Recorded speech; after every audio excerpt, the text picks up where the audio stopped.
बिस्मिल्लाहिर्रहमानिर्रहीम। अस्सलाम वालेकुम।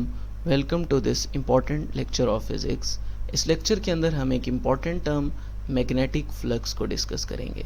फ्लक्स वर्ड का मतलब होता है फ़्लो, विच मीन्स कि यहाँ हम किसी भी चीज़ के फ़्लो को, और वो कौन सी चीज़ है, that is magnetic lines due to magnetic field.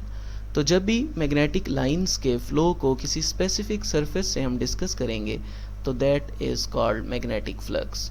सो इसको हम यूँ भी डिफाइन कर सकते हैं कि it is the number of magnetic lines which are passing through a given surface. Magnetic flux इस चीज़ की भी मेजरमेंट है कि ये हमें बताता है कि किसी भी सरफेस से कितना मैग्नेटिक फील्ड पास हो रहा है। जैसे कि इस डायग्राम में हम देख सकते हैं, यहाँ पर ये एक सरफेस या जिसे हम प्लेन कह सकते हैं वो लाई कर है, और ये किसी स्पेसिफिक एरिया से, यानी इसका कुछ एरिया है ए, और इसमें से मैग्नेटिक लाइंस पास हो रही हैं।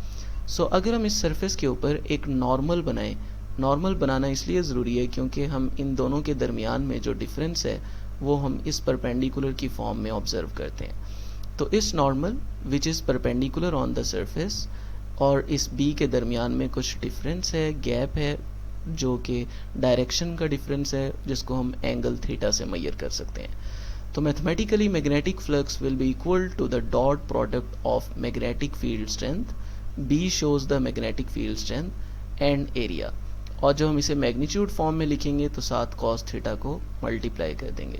We know that F is equal to ILB, यानी F इक्वल होता है प्रोडक्ट ऑफ करंट, लेंथ और मैग्नेटिक फील्ड स्ट्रेंथ के, और अगर हम यहाँ से B फाइंड करना चाहते हैं तो ये इक्वल हो जाएगा F ओवर IL।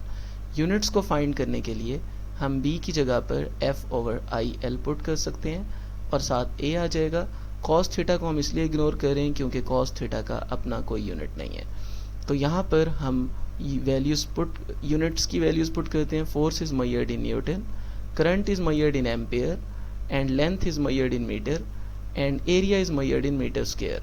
तो हम देख सकते हैं यहाँ पे मीटर स्क्वायर मीटर से कैंसिल होगा और ओवरऑल ये बन जाएगा न्यूटन मीटर पर एम्पेयर, जिसको हम इन शॉर्ट वेबर भी कह सकते हैं। So magnetic flux is similar to electric flux, just फर्क ये है कि that is equal to the dot product of electric field lines and area, जबकि magnetic flux is equal to the dot product of magnetic field strength and area. Magnetic flux maximum कब होगा? अगर हम surface को field lines के लिहाज से देखें तो जब ये दोनों आपस में परपेंडिकुलर होंगे तो उस वक्त फ्लक्स जो है वो मैक्सिमम होगा। जैसे कि हम इस फिगर में देख सकते हैं, ये सारी लाइंस कट कर रही हैं इस एरिया को, इस प्लेन को, which is perpendicular to the which are perpendicular to this plane.